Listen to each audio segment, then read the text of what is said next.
Welcome back to the realest channel on YouTube. We're on a roll right now. We've got some good reactions going. I've got Joseph in the room. Shout out to Joseph, Real World's producer, editor, admin, all of that.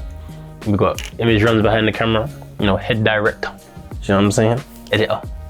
Shoots the best stuff that we've seen, Sun, Future, all of them. But anyway, I'm not here to brag about my team.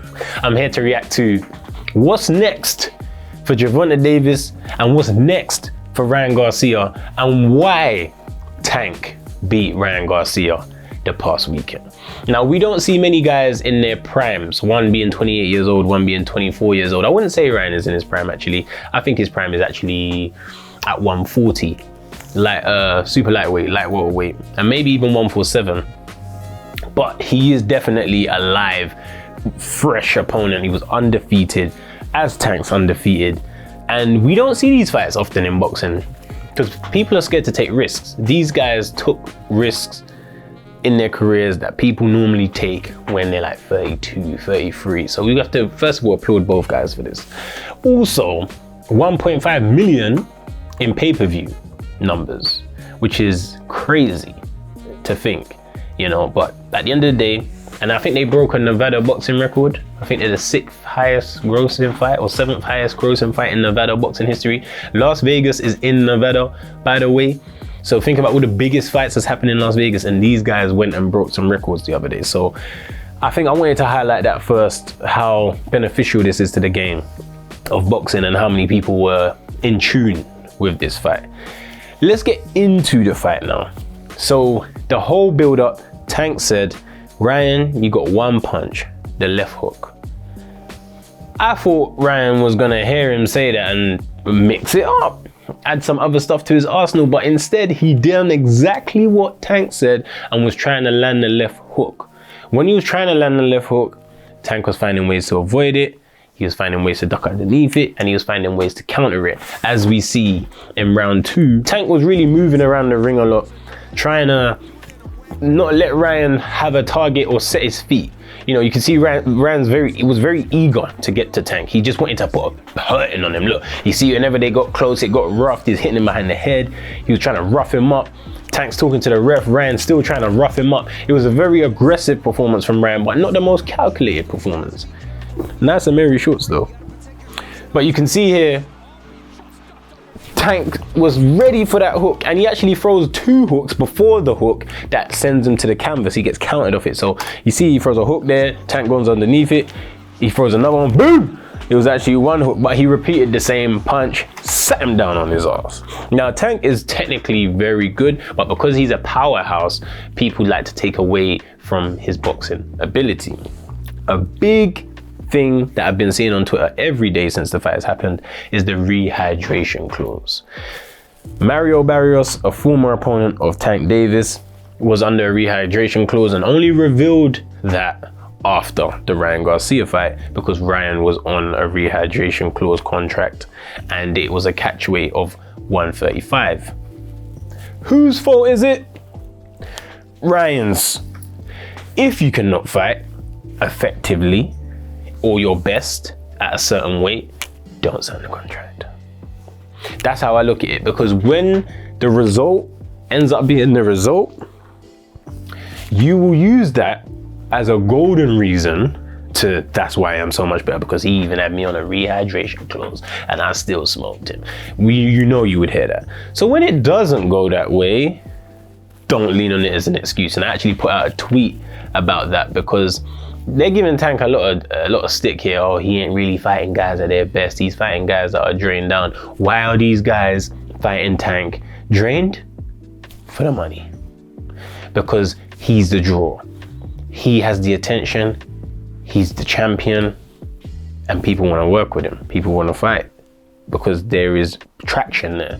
So clearly Tank has built himself to a position in the sport where even when he gives someone a contract that is at a disadvantage to them, they still put pen to paper. That's Ryan's fault. And there shouldn't be any excuses made on Ryan's behalf. He should be given credit for taking a tough fight, and he should be ready to bounce back because he's only 24 years old and he does have a bright future if he can just become more technical and not think that his speed and being explosive is the answer to everything. Now, as the fight went on, after Ryan got dropped in the second round, it's pretty much the same story. Ryan on the front foot, Tank on the back foot, being smart, keeping him occupied, not allowing him to get off the fast left hook that he wanted.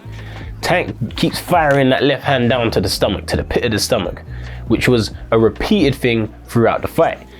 Firing up top, shooting down low. Firing up top, shooting down low. We know Ryan fights very upright anyway, chin's quite high in the air. You see him, he's getting caught there with the jab. This is round 4. And this was the fight was pretty much the same. It was very entertaining for me because I'm a boxer and I understand technical things.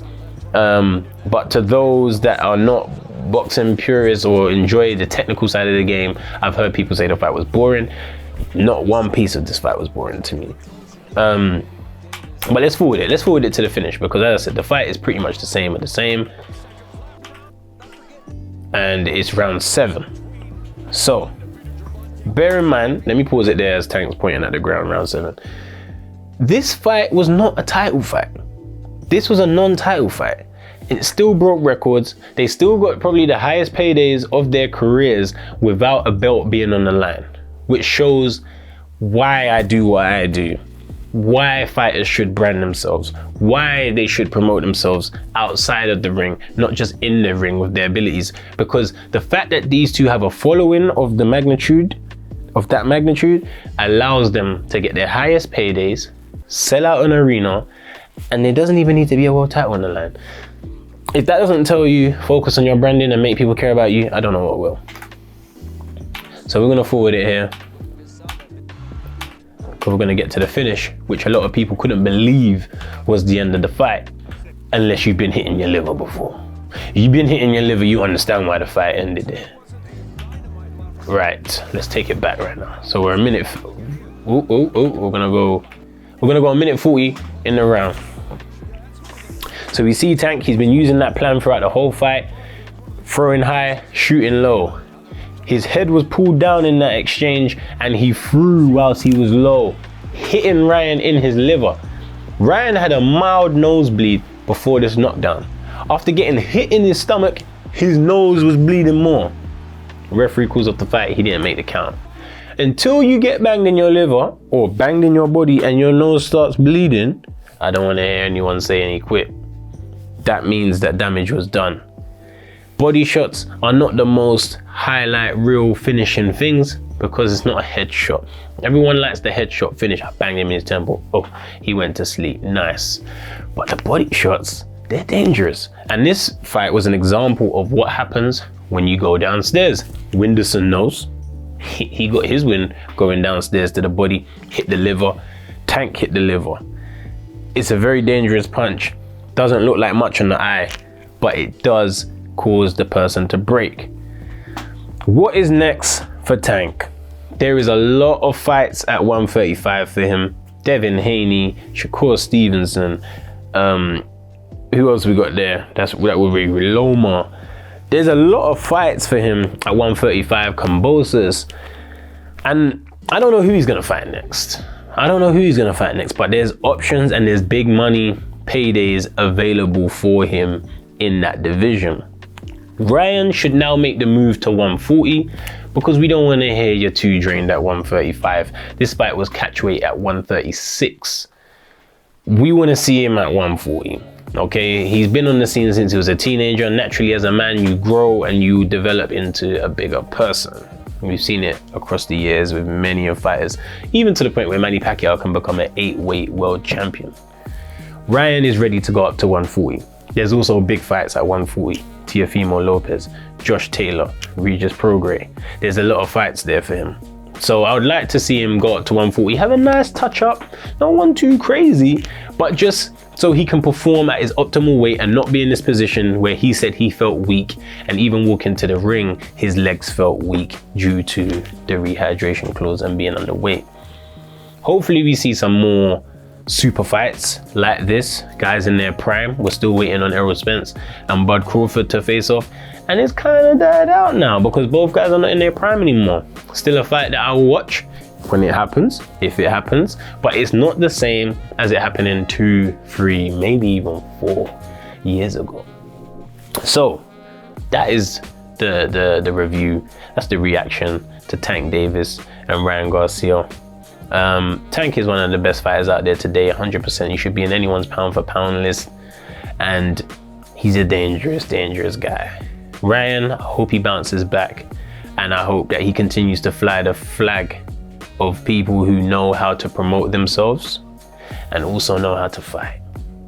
I'd say me and Ryan are the only two people in the world that can relate to having world title aspirations and also keeping up with content. So I want to see Ryan bounce back, and I want him to show the people that you can be that guy on socials that bangs hella views and you can still get that world title around your waist. People, make sure you like, make sure you subscribe, make sure the notification bell is on. This is the realest channel, and we're going to continue to bring you the reactions that you want to see. It's the end of the video. If you don't know what I do at the end of the video,